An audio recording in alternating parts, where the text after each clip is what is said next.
Hello, welcome to the Virtual Oceans Dialogue, hosted by Friends of Ocean Action and the World Economic Forum, the first ever completely virtual global ocean event. Isn't that something?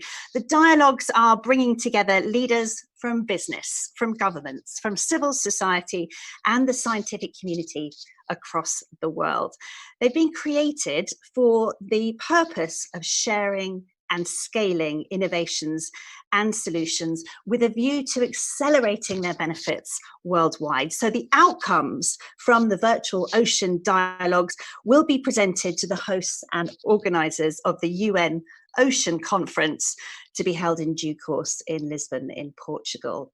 Hello, you're very welcome. Thank you for joining us. My name is Lucy Siegel. I'm a journalist and a broadcaster, and I am a very proud trustee of Surfers Against Sewage, which is a UK-based ocean conservation charity. And I am the co-host with the wildlife filmmaker Tom Mustill of a podcast called So Hot Right Now, which is all about communicating nature and climate, and ocean is one of the things we talk about again and again and again. So today, this session, which is incredibly important and personally very important to me. I've done a lot of work around plastic pollution. And we are talking about stemming the pollution tide. So just a couple of points. There are many different sources of pollution in the ocean, as we know. I mentioned plastic, but that is maybe the most recognized. We'll talk about that in a second. But there are many, many others, as we know, including nutrients, antibiotics, pharmaceuticals, heavy metals, industrial chemicals, pesticides, oil and gas. I could go on. And the cost of polluting the ocean, as we know, is not just to the health of marine ecosystems, but also to human health and economies.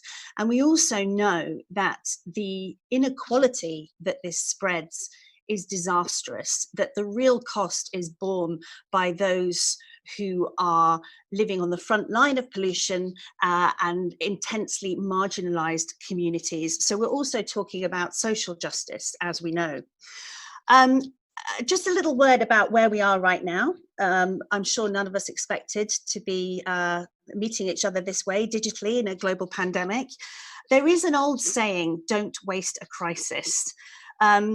But as well as the fact that there's an opportunity to build back in a way that addresses fundamental issues in the wake of the coronavirus pandemic, it's also true that stakeholders with solutions are under pressure. When it comes to ocean solutions, how do we multi-solve, prioritize? What needs to change to be able to do that? What can be scaled up? What is ready to go? How radical can we be? It is never easy to find the contours of a crisis when you are in it. So thank you to our panelists for being here to apply their incredible expertise and visionary outlook. Today, we're going to have a discussion, and I hope it will be a discussion. And we're looking for as many real world and solutions-oriented examples as possible. So in a second, I will introduce you to our panel because I've talked enough about them so far, but I just wanted to draw your attention to our Slido poll. Now, we are asking a very important question. What type of marine pollution are you most concerned about? And the reason why I asked that will become clear, but it is a very interesting question. So if you haven't placed your bet, as it were, and you haven't given us your answer, if you could do that now, you've got a couple more minutes.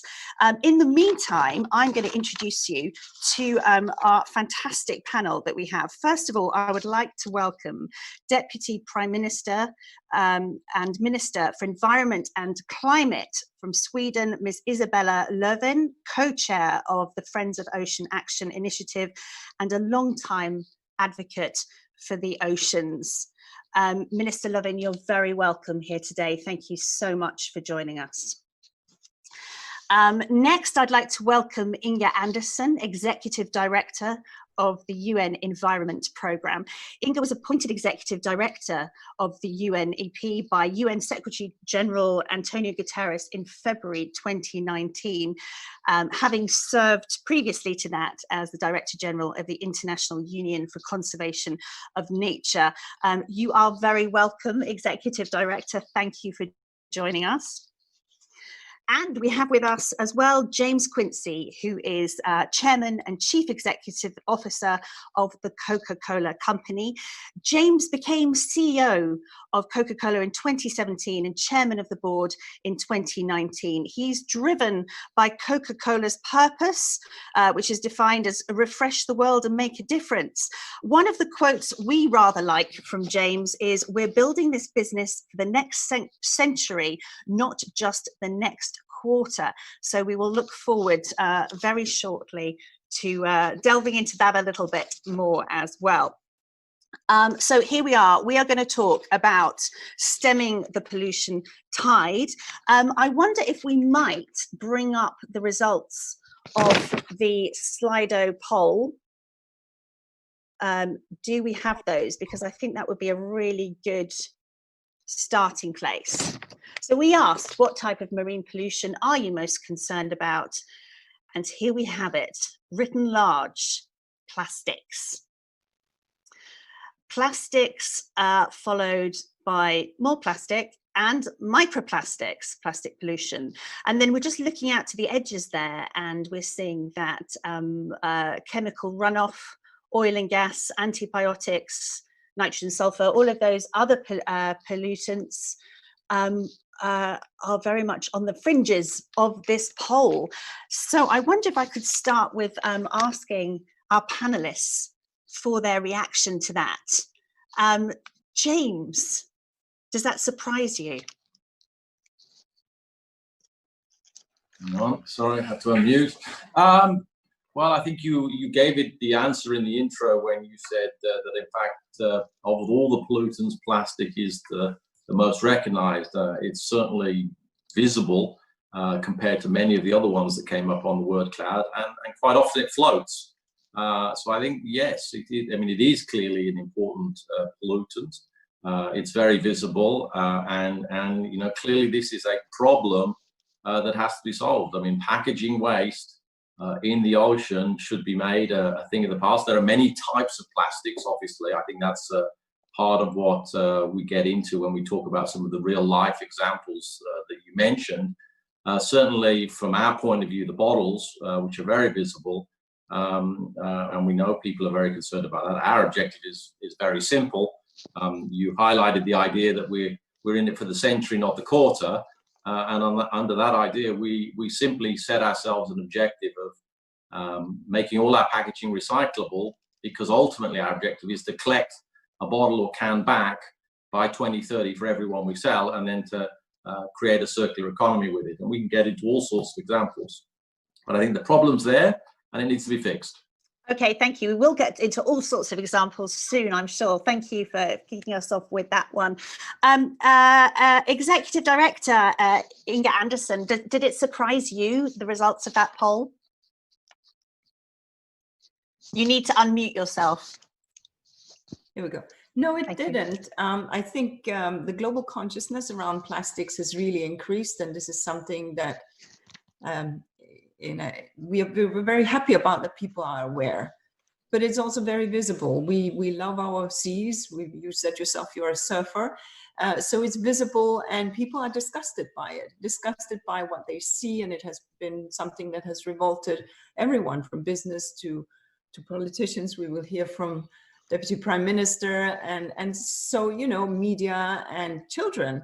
So I think that we should expect that the unseen, the antibiotics, the nutrient load, the eutrophication in our fresh waters, etc., less seen. And therefore, I do understand that it was so high.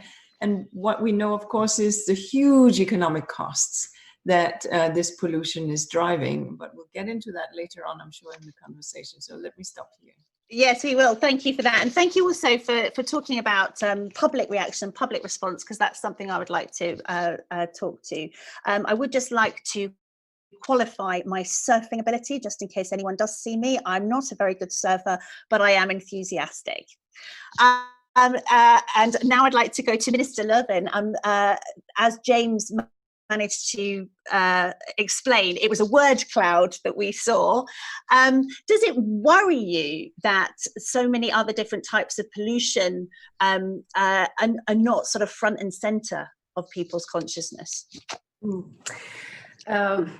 Yes and no. I mean, the plastic pollution has really increased enormously the last 10 or 15 years. It wasn't such a big issue 15 years ago. We were all talking about overfishing and eutrophication at that time. But now we see the accumulation of plastic in our ocean. And of course, people also see these enormously tragical images of seabirds with their stomachs full of plastic, and fish and whales and dolphins that starve to death because they have plastic in their stomachs that totally congest them. So it's also a matter of cruelty against animals, and this is happening all the time all around the world, and I think people are very, very upset about that, rightly so.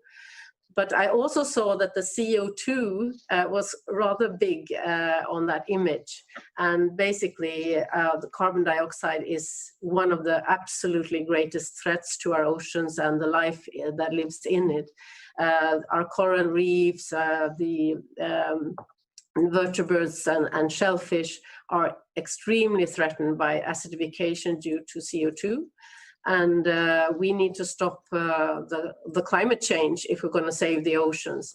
But I would say that the plastic litter, to stop the tide of pollution coming from land, basically, is the most immediate step that we can take. And Sweden is also pushing, along with the Nordic countries, on a global agreement to stop plastic pollution.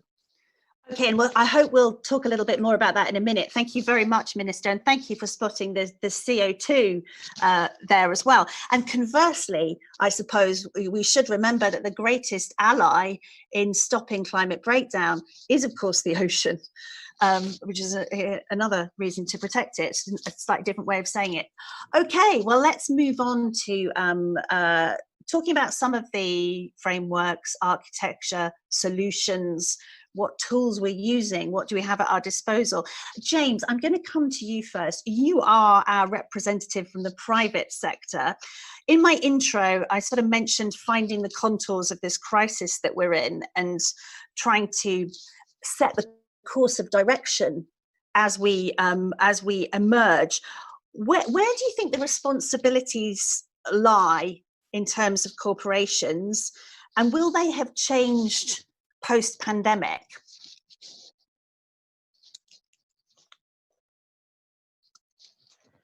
We need to, yes. Yeah, the thing is, they can turn it off, but they don't turn it on. So clearly, the corporations have a responsibility. I think we've always had a very simple view that if you want to have a healthy business, you need to be part of creating a healthy society and environment around that. And I think that's a very simple idea. There's lots of things that need to happen to make that come true, but it's a very simple idea. What will happen post-pandemic? I think we collectively have to recognize the human tragedy, obviously, of the coronavirus and the pandemic itself.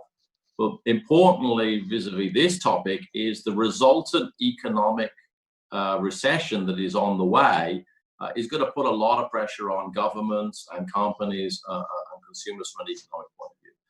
But these problems we're talking about, the ocean problem here, other sustainability and environmental issues, will not go away. They will continue to get worse. And so I feel we need to redouble our efforts, and certainly we as a corporation, for those issues most central to us, water, because it's inherent in the beverage, and packaging, because you can't get the liquid to someone without the packaging. We have to keep pushing ahead on these issues, and plastic waste is a part of that, because the issues are there. And yes, it's going to be harder because of the economic recession, but we see our role in society as being a proponent of bringing these issues and keeping them at the table, and keeping the alliances going, because we know we can't solve them on our own. We need to be able to get the consumers, the all the supply chain from the manufacturers to the retailers and the government involved, because we know it can be done in the case of plastic waste and bottles. There are other types of plastics that are more complicated, but we actually need to double down on our efforts because we see the headwinds economically being tougher in the coming years. I have read, just as sort of a follow-on from that, James, so I have read some commentary this week, for example, that talks about, you know, the idea that we have 10 years to fix climate. And now that's been pushed into more of an 18-month window, especially when you look at, you know, billion-dollar recovery packages. So the course of action is being set now. And if that, those billions of dollars go into stuff that harms nature and climate, then it is game over. That is the suggestion. And do you subscribe to that sort of narrowing of opportunity for action in the post-pandemic emergence? I'm not sure I would go down the road of narrowing, but clearly there's going to be some prioritization by government on use of resources in the coming years. And it would certainly be an opportunity for environmental initiatives to be accelerated, and you know, governments are going to respond to multiple pressures, whether it be the environment but also jobs. And there are a number of things about improving the environmental footprint, including the ocean, that are also compatible with more jobs. When you look, I mean, if I just take the example of recycling of bottles, which, by the way, Sweden this year will be the first country, Minister, if you're still there, where all of the bottles we sell will be made from recycled plastic. So generating a circular economy is entirely possible from plastics if we continue to dedicate ourselves. And what we need more of is recovery, collection schemes. Collection schemes need people, they create jobs. So within, you know, the all this job creation and economic recession packages they're going to put together, I definitely see opportunities to expand some of the successful projects on collection, whether they be from Asia or Latin America or from Europe, so that actually we can get environmental benefit and jobs benefit. Because I think if we enter into a mode of it's the environment or jobs, we're going to have trouble achieving both objectives. We need to find those things that deliver both and push those. Thank you. Thanks, James. Sorry to push on, but we have very little time. Moving on now to Executive Director Inga Andersson. You talk about the science of the problem, and when it comes to stemming the pollution tide, can you tell us what some of UNEP's responses have been, the response to the science of the problem that you describe? And I'm particularly interested in hearing about any new initiatives that can offer us hope, really. I wonder if you could go into that territory for us. Sure. I think it's fair to say that UNEP's mandate is essentially to speak to these issues. And so we've been, for the past 25 years, working on oceans and on marine issues. The bottom line is, of course, that nation states need to take the actions that UNEP brings to their attentions, and some have and some have not. And meanwhile, the production of plastic has gone up. I think it's very important that we understand that when we are beginning to see this enormous amount of plastics, because this is what this session is, and I noticed that some in the commentaries on Slido were disappointed, but this session is about plastic, so this is what we're talking about. But obviously there are many, many other aspects to deal with when we talk about oceans, so I just want to recognize that. But when do we understand, for example, who are the originators of the plastic? Do we have proper inventories of where it's coming from? Do we understand what is causing its flow into the oceans? Is it because of solid waste, inadequate solid waste management? Is it inadequate national legislation? Is the legislation there but it's not being enforced? Is it companies dumping? Is it exporting and dumping in third countries? That's a whole conundrum, illegal dumping in third countries or illegal exports. These are the kind of things where regulatory settings at the global level need to come into place. So that's important. the governments have a huge role to play, and we just heard that Sweden has presumably set into place regulatory settings exactly so that companies had to adhere and ensure circularity. It's these kind of elements that really matter. Beyond plastics, we need to also consider persistent organic pollutants, which is a huge issue, which I just need to get in there because we can't forget it. But on the science, look, SDG 12 speaks to sustainable production and consumption. We have seen a massive increase in terms of plastic use and the throwaway culture, and a massive over packaging, which is part theft protection in stores where you over blister things with plastic so that you cannot easily put it in your pocket, etc. There are other ways of doing this. So from manufacturing, from shops, from shipping, between place of manufacture and location of sale, in each of these instances, there is an opportunity to reduce this flow. Then, of course, the recovery. And we need to be, and circularity of this. Governments have a clear role to play in setting in place a uniform system of recycling, because if, let's say we have now Coca-Cola on this call, if Coca-Cola has one system and another company has another system, it will not work. You need to have a uniform system. These are the kind of things where regulatory settings are need to come into the fore.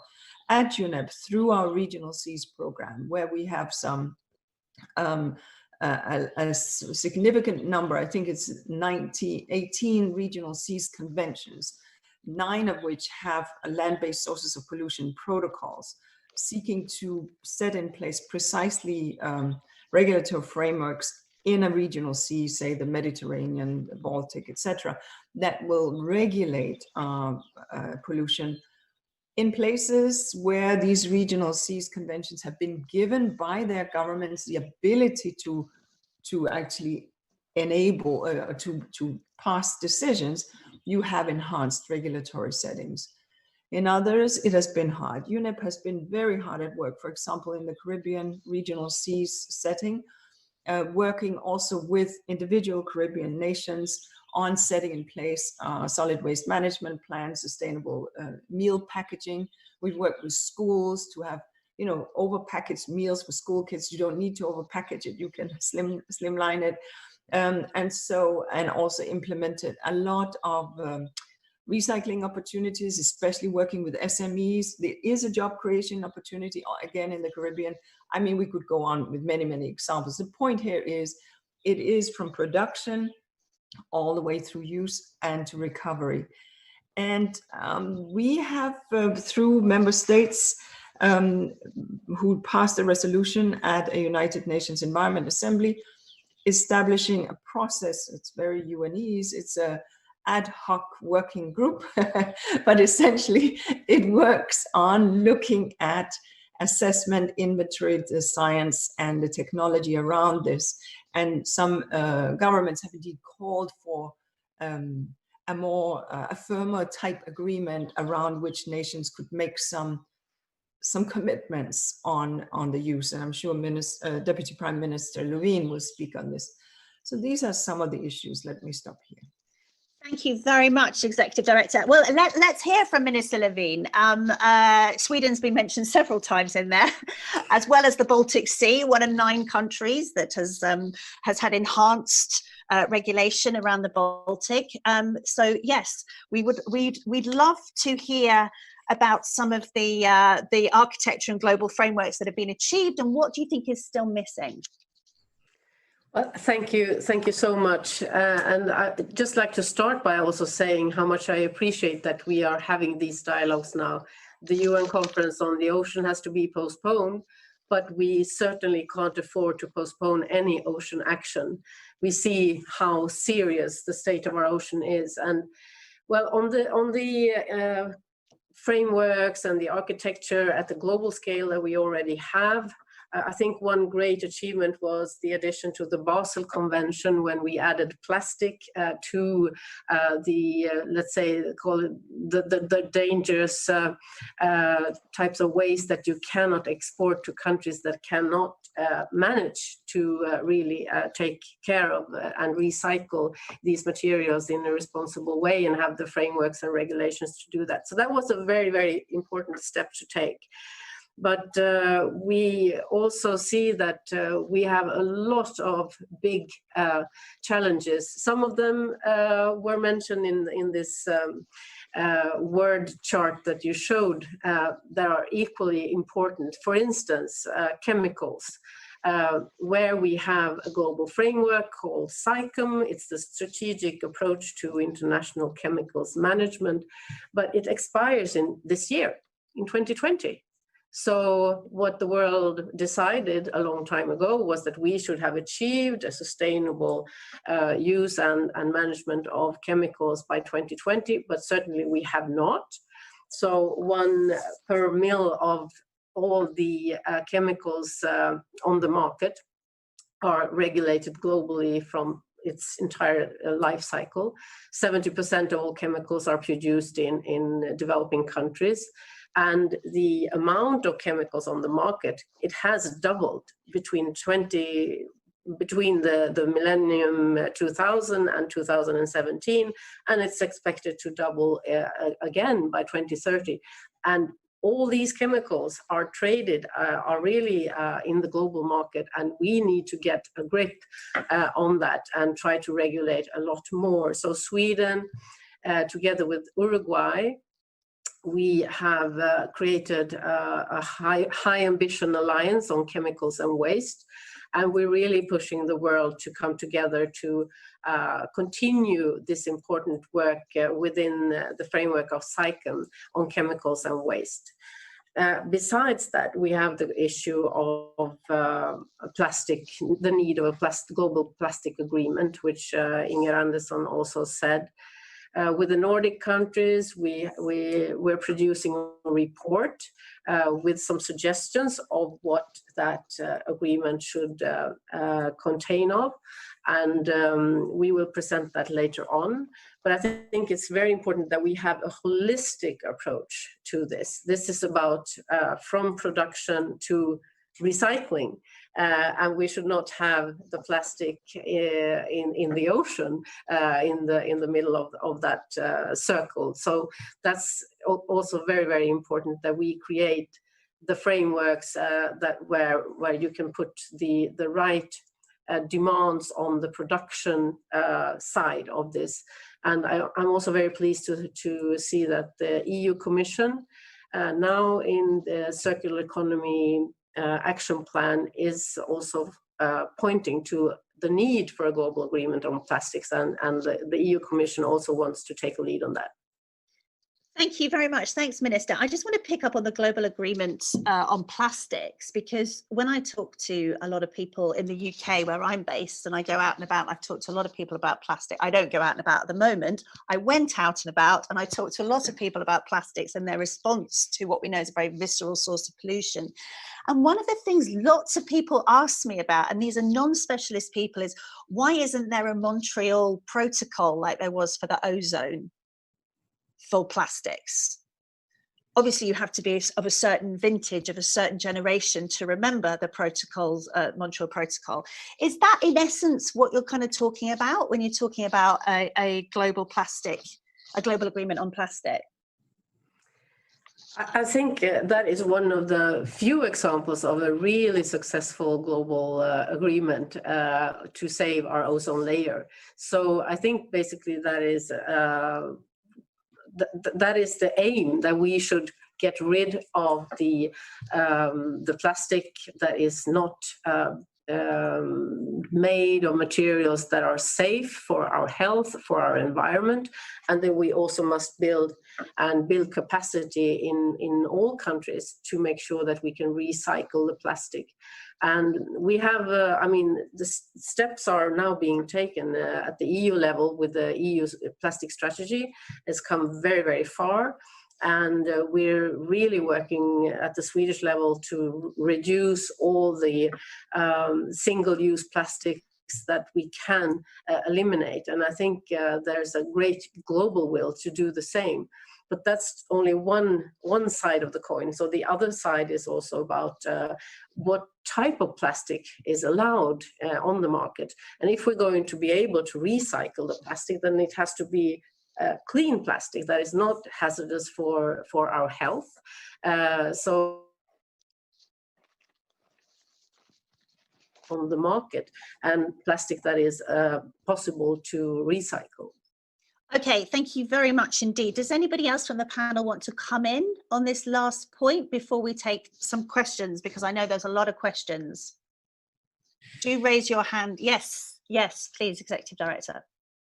Thank you. Just turn yourself off mute. That's my sign for turning yourself off mute. I did. Anyway. Somebody put you back on, sorry.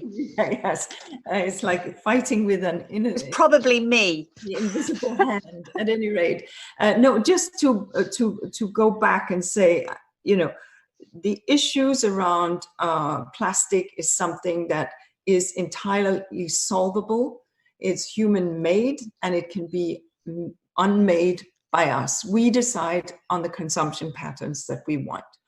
And we, all of us, need to take environment with us wherever we go, in the classroom, in the shopping mall, and in the voting booth, because it is about the decisions that we take as a society.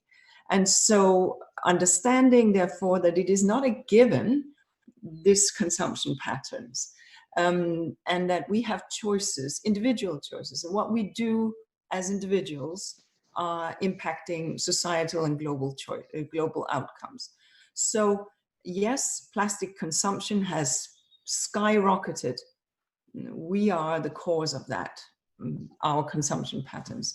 So there is a need to rethink the basic of production and consumption.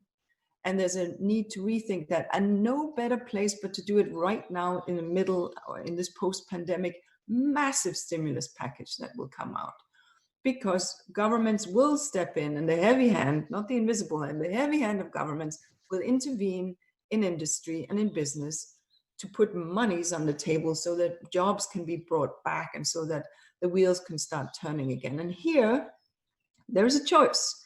Do we put money in to continue the kind of production and consumption that we had, or do we flick the green switch?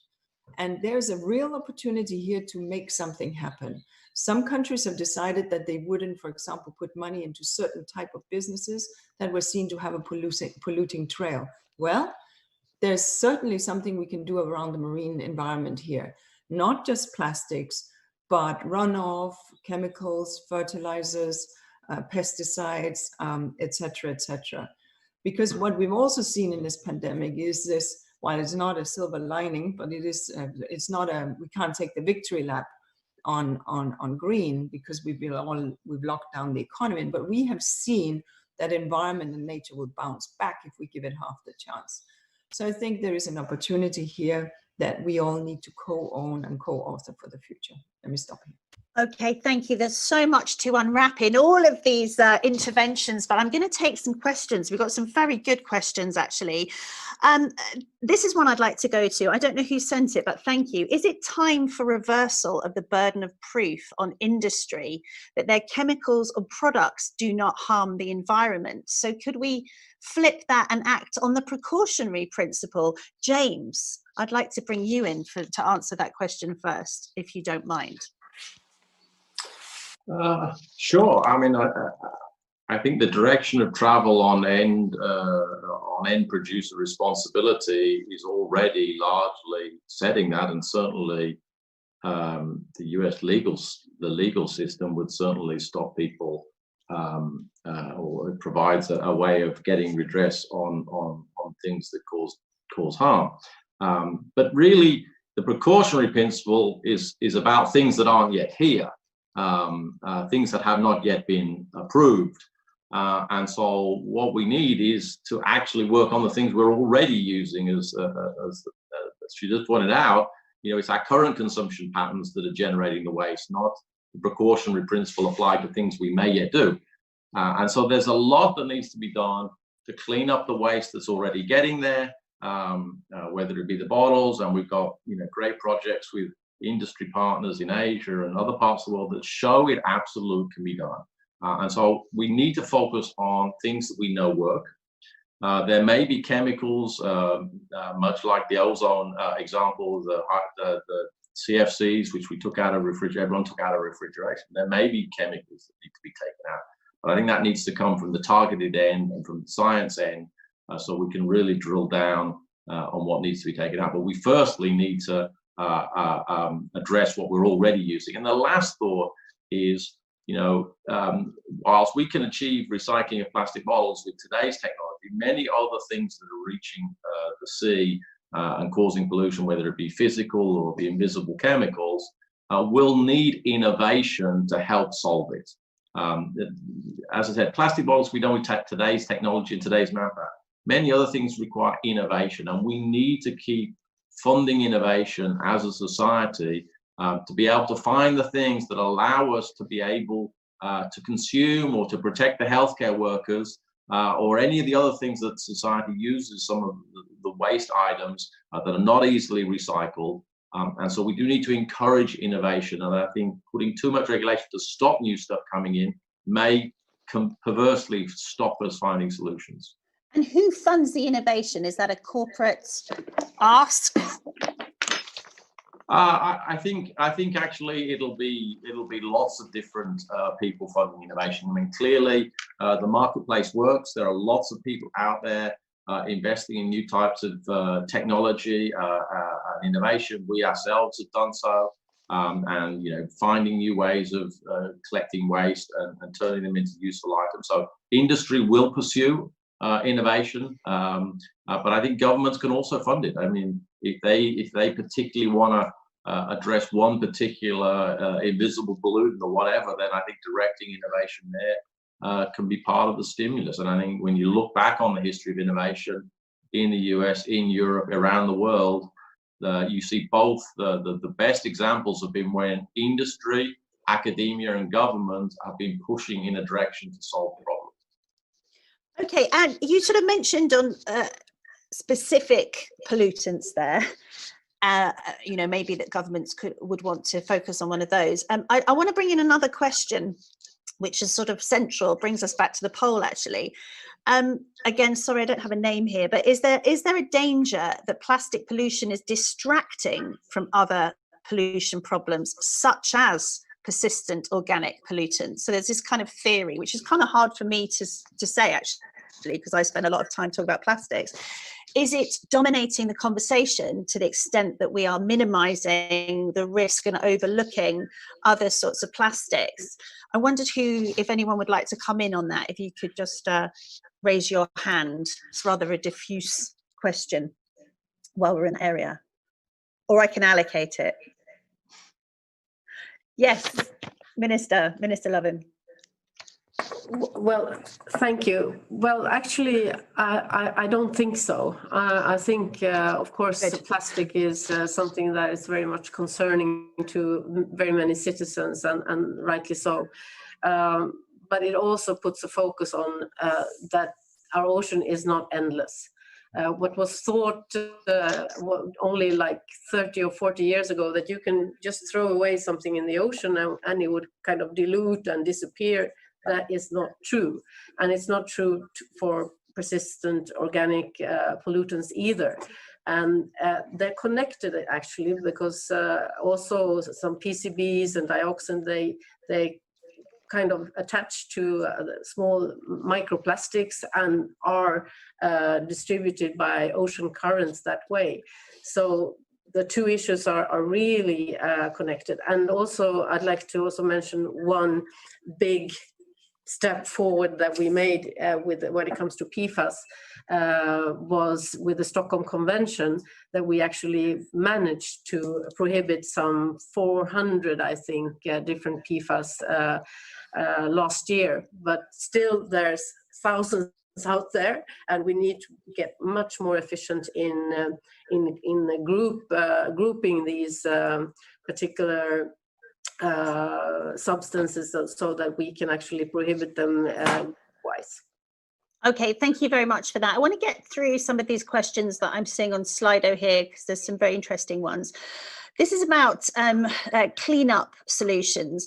Are there any current initiatives for cleaning the oceans of microplastics? We're starting to hear more and more about microplastics. And as the questioner here makes this point, they have also reached the Mariana Trench. So I believe that's isn't that the deepest part of the ocean?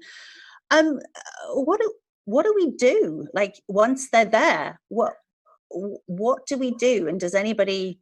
Yes, thank you, Executive Director Inga Anderson. Here we go. So many efforts, localized efforts, some larger efforts have been focused on fishing all this up out of the oceans. Essentially, that's a Sisyphus job, because more is coming in than we could possibly take out.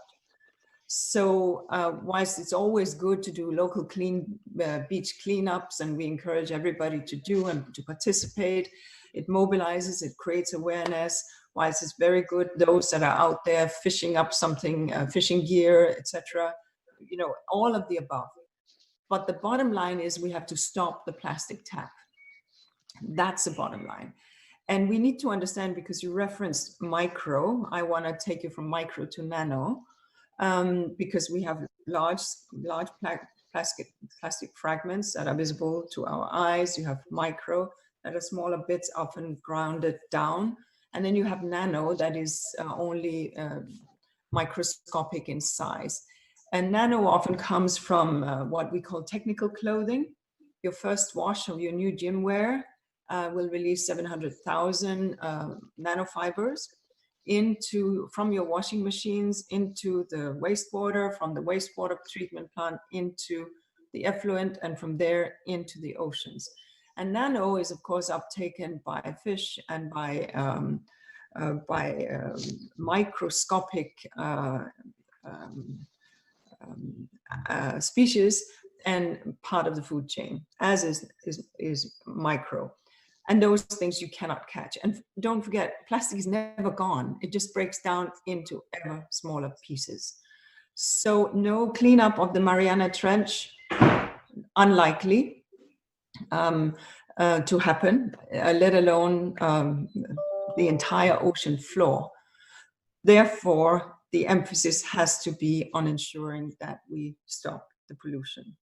But we also need to, and sort of the other elements, and I'm really glad that Deputy Prime Minister spoke to the Stockholm Convention, to the Annex on Basel, because dumping plastics, selling essentially empty, large importing nations in the past would export the empty vessels from the importing nations, would go back with plastics that were being exported for essentially open burning or whatever in poorer countries. That is now under a regulatory setting of the Basel Convention. So those things are important. And then obviously heavy toxics, nutrients, and so on. Obviously, these are largely affecting coastal communities that live, and we can think about communities on the coast around Africa, Asia, Latin America, communities that live off the coast. Oftentimes we find that high economic development in coastal areas, whether it's in developed or developing countries, and these communities take a socking in terms of incomes and opportunity from the pollution.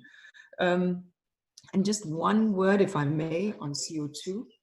Because we can plant all the trees that we like, and it is a good thing. It will take up a lot of CO2. But if we don't, the ocean will just take it. And so let's understand, the ocean is an unwilling victim of our climate change. It will essentially, we're turning the oceans into salty seltzer water, right? It is becoming more, and it's taking up more and more CO2. It's not bubbling, but the point is it's getting a higher concentration of CO2. And that causes ocean warming on the one hand, but also the acidification that we've seen and the coral reef die out. etc., etc., etc. So we need to think about the entirety of the ocean, which is what the Oceans Conference would have done, and which is what we all need to do in managing the marine environment. Thank you. Okay, thank you so much for that. I just have one question. I don't know if anyone knows the answer to this, but you mentioned the annex on plastics in the Basel Convention and that regulatory framework that is new and being brought in. Does anyone have is there an understanding of the difference in number that this will make? So I think we say there's between 8 to 12 million tons of plastic that enters the ocean each year, depending on which modeling you look at. Like, is it possible to understand how much of that can be stopped with this kind of regulatory framework? Have the numbers been done? Is that how it works? Do we have the data to do that? That's not how it works. This is where the plastics was onshore. It hadn't gotten into the waterways and hadn't gotten into the drains.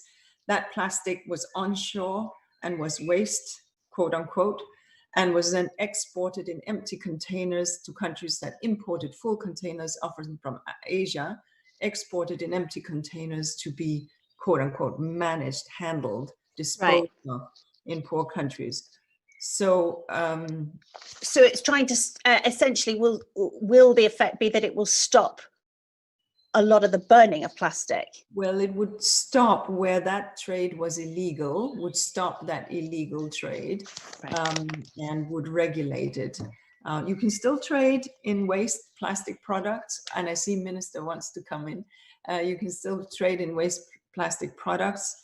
And you saw, for example, 2 years ago, China closed the market, would no longer import waste plastic products.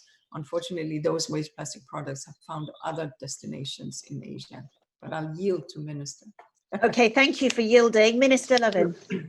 No, I think the importance of adding plastic to the Basel Convention is that now European countries, for instance, need to take care of the plastic waste themselves. We have, since a quite long time, a waste system where we actually put the plastics in on one side, but we don't have the capacity here in Sweden to make new plastics out of that. So it is normally exported. And now we are all looking at how we can support. You were talking about governments or only the market driving innovation, but we see that there is a need for governments to support also the establishment of plastic refineries from recycled plastics, and we also have a plastic pact with some of the European countries. So basically it's taking responsibility for our own waste and making it a resource. And what happens in many developing countries is that the plastic maybe worst case just ends up on a waste dump, and then you have a hurricane or whatever, and the plastic flows into a local river, and then it ends up in the ocean that way. So we need to make sure that the plastic is really taken care of in this responsible way, and it's for rich countries it's extremely important that we take that responsibility. Thank you. Thanks for that. We're going to do a sort of abrupt gear change, and we're going to talk a little bit about communication.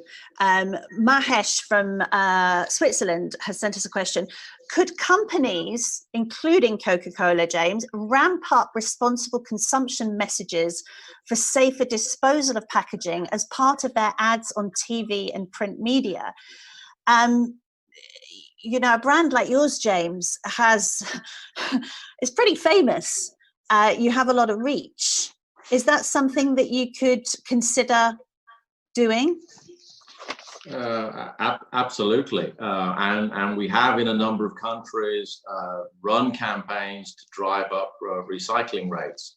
But I would like to underline the principal problem as it relates to plastics and bottles in particular.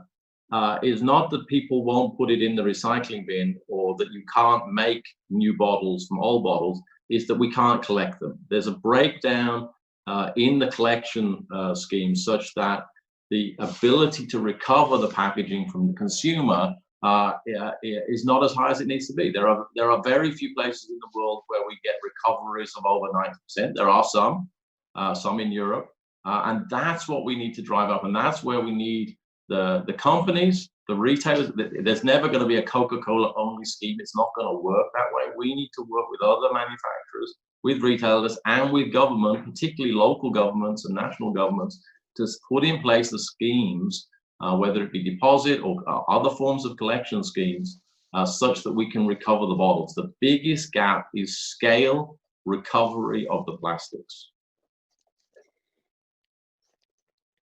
I'd like to, we've got lots and lots of questions around this area. We've even got someone from Sweden who wants to know about what percentage is recycled versus burned for energy. I don't know if you, maybe it depends where you live in Sweden. Is there a countrywide standardized system in Sweden? Minister Lovin? Okay, that was a very specific question, but unfortunately, I think the majority of what is being collected goes to energy production, that is with incinerators, but our absolute goal is to increase the amount that is recycled, and that's what we're step by step working with now. And Sweden is now, we are producing a new strategy for circular economy. And I'd like to emphasize also what Inger Anderson and also James Quincy said, that we have an opportunity, we have a window of opportunity now with the Corona crisis, when such big amounts, billions of Swedish kroner and euros and dollars are being invested now in to support job creation. But we should also take this opportunity to make the big leap that we need to do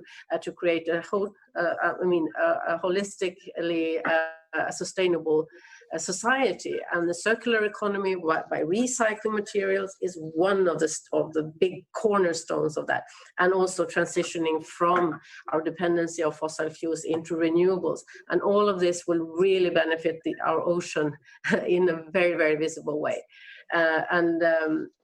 This is the focus of our government. We've been very clear on that from the start, that once this acute crisis, the Corona crisis, is over, now we're just trying to save lives and jobs for the short term. But when we're starting to invest in the long-term rebuild of our society, then the green transition will be really the fundament of that. I thank you for that. Thank you for responding. And I'm sorry it was such a specific question, but I think it speaks to a lot of the other questions where people from all different countries are saying our recycling system is so fragmented. And I'm speaking to you from a place where we have 300 plus different systems. It is very, very complex for the user. We have got, I'm just going to sort of synthesize a question. Someone's asking, do we need stronger laws? And another person is asking, would it be possible to offer grants for the European Union, to offer grants and more support to countries and companies who want to specifically develop an economy around recycling? So I don't know if anyone's got any thoughts on those two things, stronger laws and offering grants and more support to develop recycling infrastructure and circular economy infrastructure as well. Thank you. Thanks, Inga, Executive Director. Well, I think that there are certainly countries where the regulatory framework is too weak, or where the institutional ability to live up to what the regulatory framework may be is not strong enough. So you may have the laws on the books, but you don't have the institutional infrastructure to deliver. Take waste collection, just pure waste collection. If you are in an extremely high poverty setting, chances are that paying for your waste to be collected is not your primary, that's not what every citizen would put their money on. They would put it on feeding their children. And so the waste collection systems, be it recycling or otherwise, have to be organized by the government. And that in many countries, you're not allowed to cross-subsidize. So you can't put a little add-on to, say, the electricity bill to cross-subsidize that on waste, or to the water bill, bills that people will pay. So it's complex, nor are you allowed to do a social sliding scale in some countries where wealthier neighborhoods pay a higher tax rate, property tax rate, so that will enable enhanced solid waste management and the solid waste infrastructure. So there are some real issues in the solid waste area.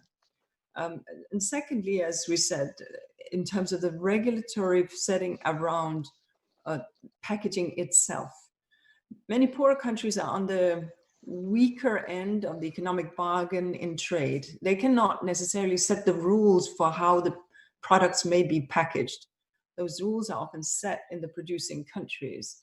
So they end up importing a lot of plastic along with the stuff that they actually wanted because it comes packaged somehow, but they do not necessarily have the facilities. So yes, and this is where if we begin to think about speaking at the global level around the structures for which we want to manage this problem, we will be in a better place. Minister referred to SciCam, which is a platform, if you like, of the chemicals industry, of NGOs and scientists, and of member states that talk together around how to manage what is, we need the chemicals for many, many things, but we also need to manage them and we need to understand them.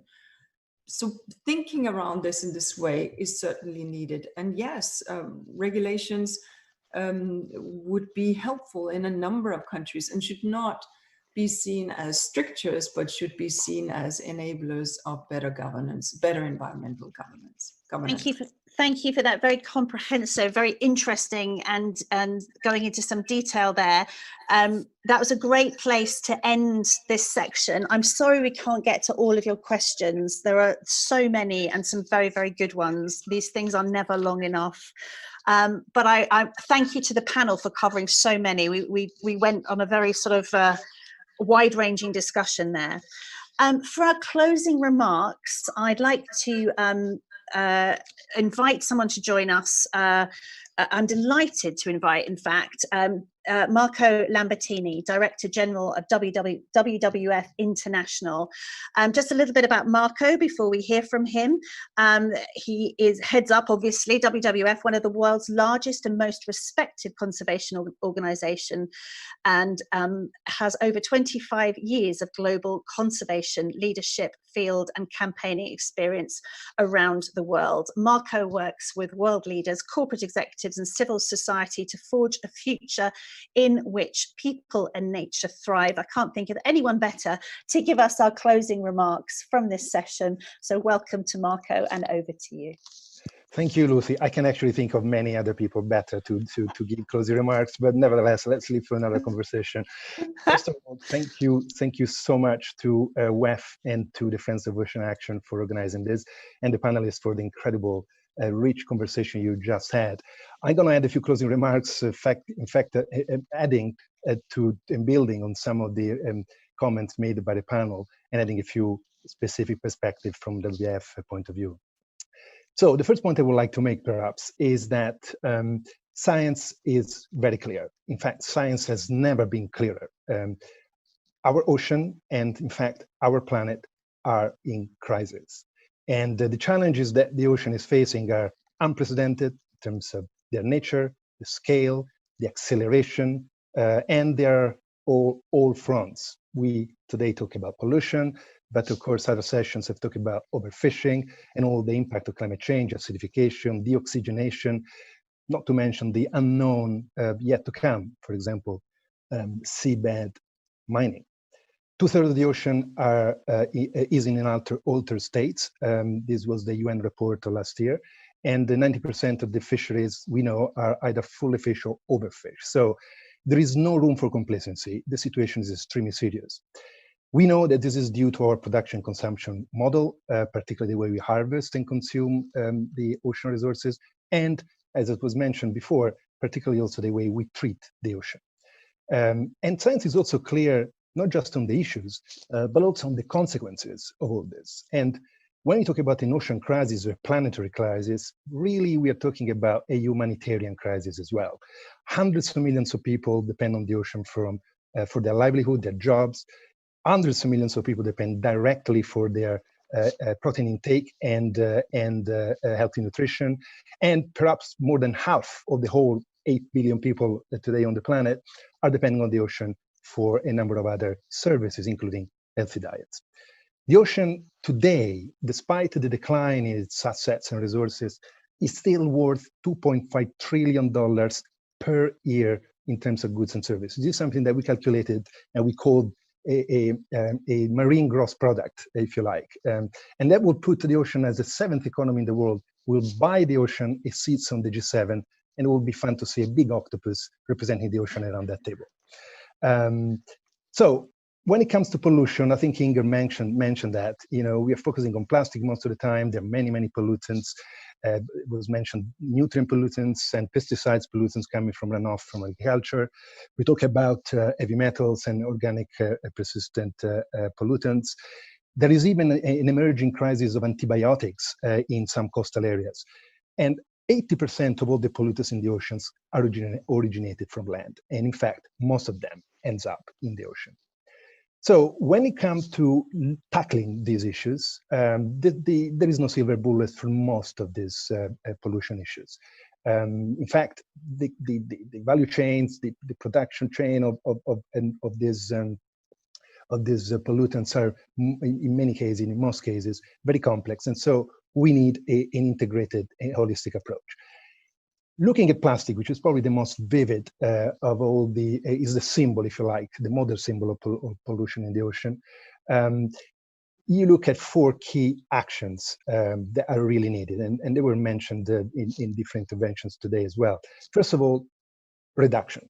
We definitely are using too much plastic and unnecessarily, and it's up to us to reduce that use.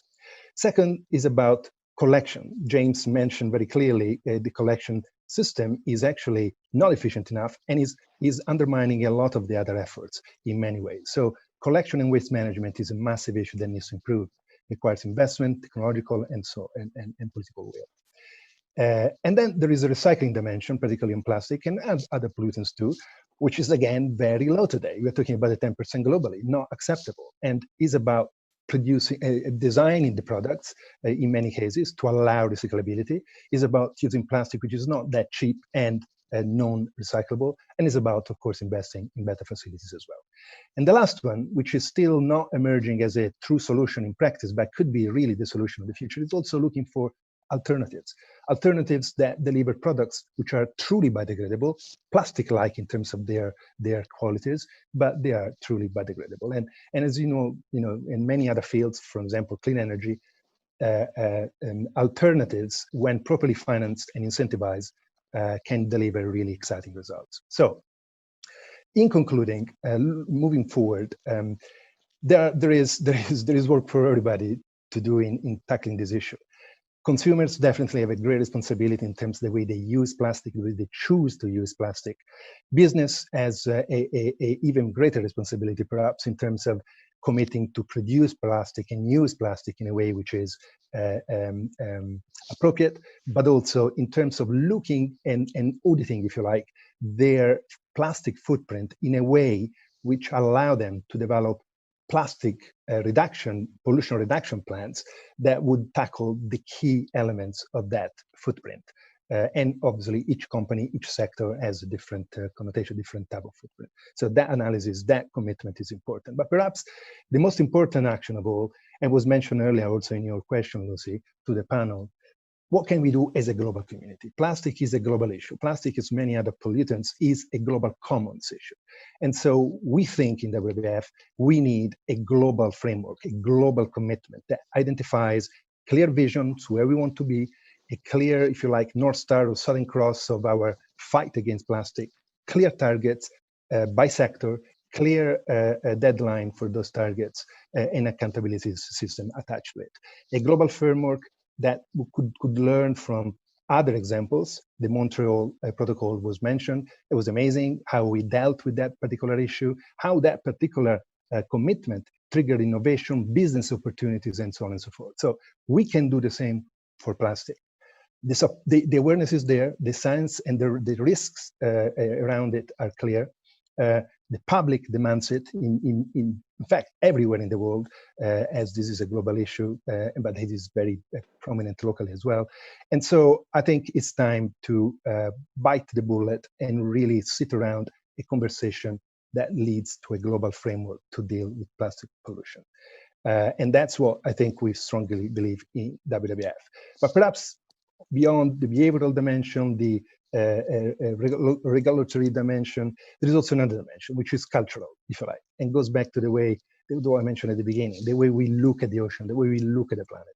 Effectively, the time has come for our society to stop taking nature and the ocean for granted, and maybe taking the opportunity of the COVID-19 economic recovery plans to stem ahead, not going back to normal, but leap forward to the next normal, where we put the planet, nature, the ocean, climate at the center of our economy and society. I think the awareness is there, the clarity on the risks and the cost of inaction are there. Is a question of bringing together political, business, and civil society leadership. And I think with the people around the WEF and the Friends of Action, Ocean Action, I think we have the right people to start that process. So I'll stop there, Lucy, and thank you very much for the opportunity. Thank you, Marco Lambertini, Director General of the WWF International. I still think you were the right man for the job. Thank you, that was great. And I'd like to thank our other panelists, just in closing, for all of their remarks today and giving up a lot of their very precious time. So thank you very much, Isabella Lövin, Deputy Prime Minister of Sweden, for joining us today. Inga Anderson, Executive Director of UN Environment, thank you so much.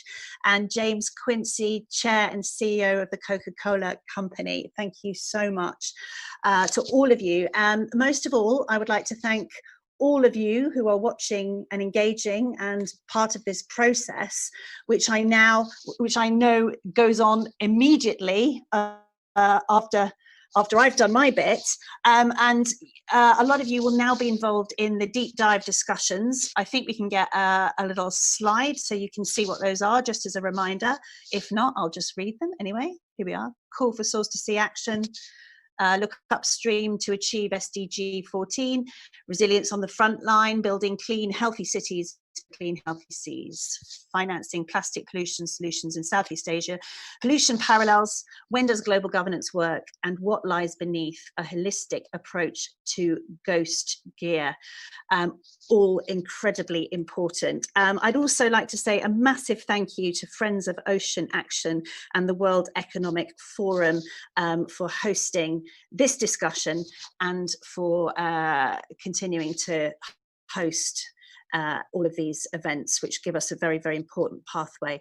And thank you. I'm Lucy Siegel, and it has been a complete honour to chair this meeting this morning, and I hope we get to speak again soon. Thank you very much.